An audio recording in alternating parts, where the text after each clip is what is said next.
Continuamos en Argumentos, recordándole nuestras redes sociales en la cuenta de X, @argumentos_GB, en la cuenta de Instagram argumentosgb. Allí están disponibles porque ya pueden enviar sus comentarios y preguntas para nuestro invitado del día de hoy. Ya nos acompaña Rafael Simón Jiménez, quien es dirigente político y también pues experto en el tema electoral. Fue ex vicepresidente del Consejo Nacional Electoral. Bienvenido a Argumentos. Mucho gusto, Sorién.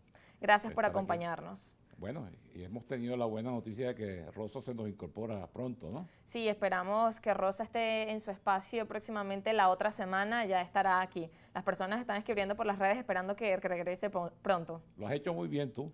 Muchas gracias. Bien, iniciamos evaluando este panorama político. Vemos las diferentes reacciones y lo veíamos en el primer bloque sobre las respuestas que dan desde el gobierno nacional, las respuestas que se dan desde Estados Unidos. Pedía el secretario de Estado Antony Blinken, decía que bueno, no sabemos qué acciones vamos a tomar. Si se demuestra en efecto que se violó este acuerdo, pues podrían retomar las sanciones. No hay decisiones aún, pero está allí esa advertencia. Desde su perspectiva, ¿cómo evalúa ese panorama del tema de los acuerdos de Barbados? Mira, hay que decir que la reacción del gobierno ha sido brutal, desproporcionada en relación con la jornada que cumplió un sector de la oposición representado por la Plataforma Democrática, eligiendo su candidato presidencial de cara a las elecciones del 2024. Creo que el gobierno le hubiera quitado incluso significación a un hecho cívico trascendente, pues hay que reconocerlo. Nosotros, por cierto, y digo nosotros, el sector político donde yo estoy, éramos contrarios a la realización de las primarias, pero lo explicamos muchas veces. No porque estuviéramos contra las primarias es un acto, como lo fue en la práctica, de participación cívica, ciudadana, democrática, etcétera, etcétera. Lo que pasa es que conociendo al gobierno que tenemos, sabíamos que el gobierno iba a hacer todo por manipular, por interferir, por tratar de bloquear, y finalmente, como ninguna de estas cosas le resultó, entonces ahora la reacción es post, es decir, tratando de anularlas, tratando de utilizar los mecanismos judiciales para nada, porque ya eso es un hecho consumado. Hubieran hecho mucho mejor si el gobierno no hace toda esta maniobra y arma todo este escándalo y toda esta pataleta.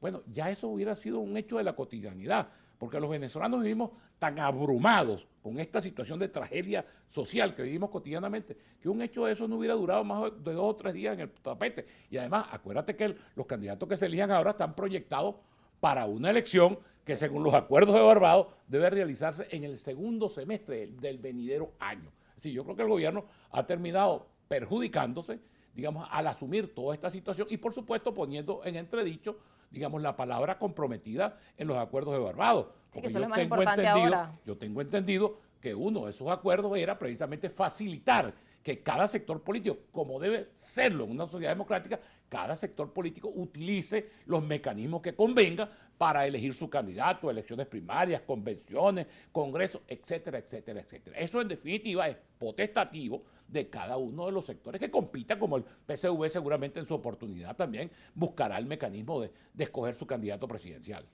Claro, queda ese tema allí. Sin embargo, también hay que ver, usted mencionaba esas acciones que ha tomado el gobierno ya posterior. Ya desde esta semana se editó una sentencia desde la sala electoral del TSJ donde se anulaban todos los efectos de este proceso realizado por la Comisión Nacional de Primarias. Se suspenden, por cierto, es una medida cautelar.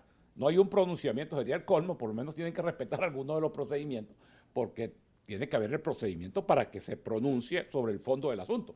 Lo que hay son unas medidas cautelares que, entre otras cosas, han pretendido, bueno, intimidar a quienes fueron miembros de la Comisión Nacional de Primarias y a quienes fueron presidentes y miembros de las comisiones regionales. Yo esto lo considero, te repito, es una cosa absolutamente impertinente, que lo que pone más en entredicho todavía es la vigencia en Venezuela de un sistema efectivamente democrático donde los ciudadanos puedan expresarse libremente y sin miedo. Es decir, el gobierno lo que ha demostrado es que quedó, lo voy a decir con un coloquialismo, loco con el resultado de las primarias, porque la verdad es que las primarias, desde el punto de vista de la participación ciudadana, y te repito, yo estaba de acuerdo con el procedimiento de las primarias, pero evidentemente que fue un éxito, porque eso está a la vista, eso no es una cosa que tú lo digas, que lo diga Diosdado, que lo diga yo, que si hubo 4, no vale, eso lo vio toda Venezuela.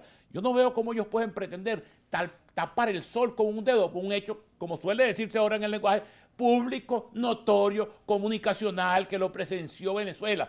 si fueron 2.200.000, 1.600.000, 1.400.000. Yo no soy avalista de la cifra definitiva de las primarias, pero hubo un gentío en todas partes. Ese es el hecho público, notorio, comunicacional, que debe darle en la cara. Es lo que te digo, la estrategia política ha debido ser más bien dejar que eso pasara.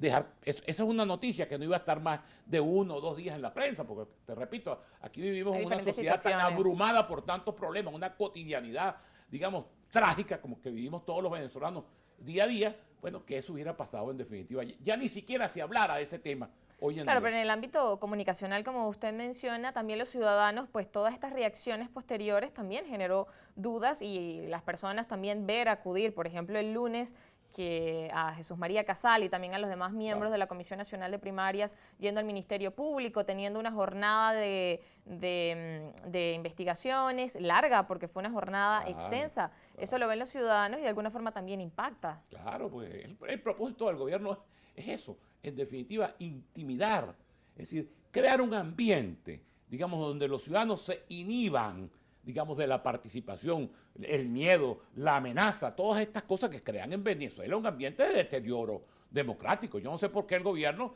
se siente ofendido cada vez que la gente que dice que en Venezuela hay una disminución, un déficit democrático. Hay unos que llegan a la exageración de decir que estamos en una tiranía, en un narcorrégimen y todas aquellas cosas, pero por lo menos no puede ser normal. Es más, en la propia redacción, Toriani, de los acuerdos de Barbados, lo que te habla es de una democracia degradada. ¿Dónde vas a tener tú que convenir en un acuerdo internacional que en Venezuela deben hacerse unas elecciones en un momento determinado, que debe actualizarse el registro electoral?